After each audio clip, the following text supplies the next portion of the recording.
là, on l'a récupéré dans des institutions médicalisées en collaboration avec des maisons de retraite et tout cela, pour en fait en faire un don à l'hôpital. L'association Marguerite Carvalho a été créée avec des amis à moi pour venir en aide à les centres de soins du Sénégal et plus particulièrement pour un premier don au service ORL de l'hôpital de Fann. Une association qui a décidé de venir en aide à l'hôpital, l'association Marguerite Carvalho. Marguerite Carvalho qui a travaillé au service d'ORL pendant plusieurs années, qui a travaillé avec abnégation jusqu'à son décès et aujourd'hui c'est son fils qui a décidé de perpétuer les actions que Madame Marguerite Carvalho a menées à l'endroit des malades depuis toujours, a décidé donc avec ses partenaires de prendre du matériel d'hôpitaux européens, du matériel c'est vrai qui n'est pas neuf mais qui est encore fonctionnel, du matériel réformé et qui peut valablement servir dans les hôpitaux comme les nôtres, où les besoins sont immenses et où les moyens ne sont pas toujours suffisants. Je pense que justement c'est ça le mérite de M. Carvalho, c'est d'avoir fait ce que d'autres n'ont pas fait, c'est de penser justement à son pays, de penser à ce que sa maman a fait jusqu'à présent et d'essayer de le perpétuer. Il aurait pu valablement rester là où il vit, tranquille, mais il a décidé avec ses amis d'aller ramasser, d'aller collecter du matériel, d'y mettre des moyens physiques et financiers et aujourd'hui de nous amener un matériel qui est extrêmement important. Ça permet de répondre justement à une question que d'aucuns ont posée. Est-ce que ce matériel répond aux besoins de l'hôpital? Oui, puisqu'il ne s'agit pas, si vous voulez, de choses très spécifiques.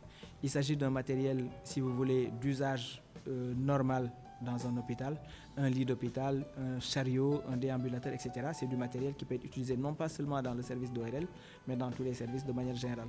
Et donc ces besoins, ce don-là répond effectivement aux besoins de l'hôpital. Il sera peut-être difficile ici d'étaler les besoins de l'hôpital de manière générale, les besoins ils sont immenses. Et je disais tout à l'heure que nous sommes dans un pays en voie de développement. Nous sommes également dans un hôpital qui a tendance à recevoir plutôt des cas sociaux qui n'ont pas tendance tout le temps à payer. Donc le recouvrement il est souvent difficile. Le recouvrement chez les patients est souvent difficile, donc on n'a pas les moyens de notre politique en général. Maintenant, c'est des actions comme celle-là qui peuvent nous aider justement à améliorer la qualité des soins que nous prodiguons aux patients. Et ça, c'est en cela justement que M. Carvalho est méritant. Donc encore une fois, le remerciement. Et comme l'a dit le directeur, nous formulons des vœux pour que vous ayez encore tous les moyens à faire cet acte humaniste et caritatif. Bon, quel est l'intérêt? Bon, c'est vrai qu'ils travaillent, comme ils l'ont dit, ils n'ont pas mené ce don uniquement pour le service d'ORL. Nous avons été des facilitateurs. Si je peux m'exprimer ainsi. Le professeur Ndiaye, je suis l'adjoint du professeur, s'est occupé de ça.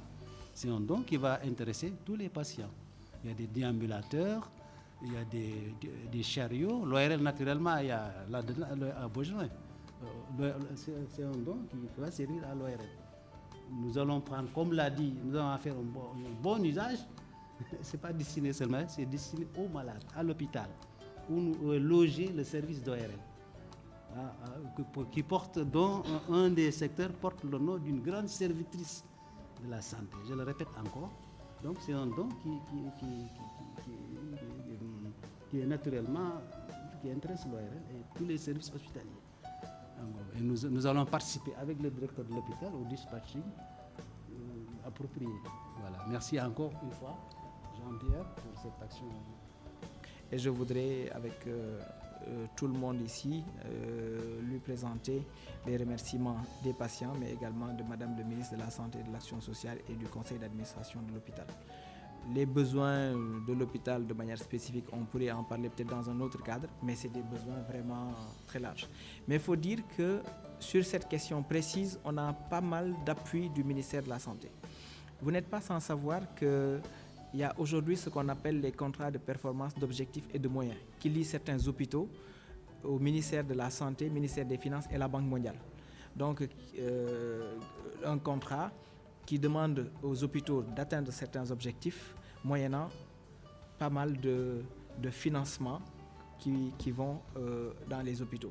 Nous, ça nous a permis d'acquérir pas mal de matériel l'année d'avant cette année et probablement l'année prochaine, on a eu à acquérir des scanners, des respirateurs, pratiquement tout ce dont on a besoin dans un hôpital.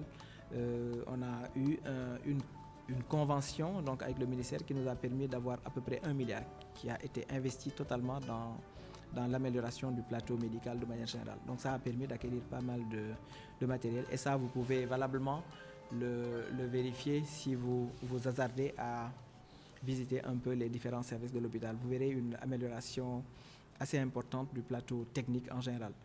Pour prendre l'exemple de l'ORL, ils sont en train de réceptionner actuellement un matériel pour un montant de 90 millions qui a été acquis justement sur la base de ce contrat de performance, d'objectifs et de moyens qui lie l'hôpital Fann au ministère de la Santé de manière générale.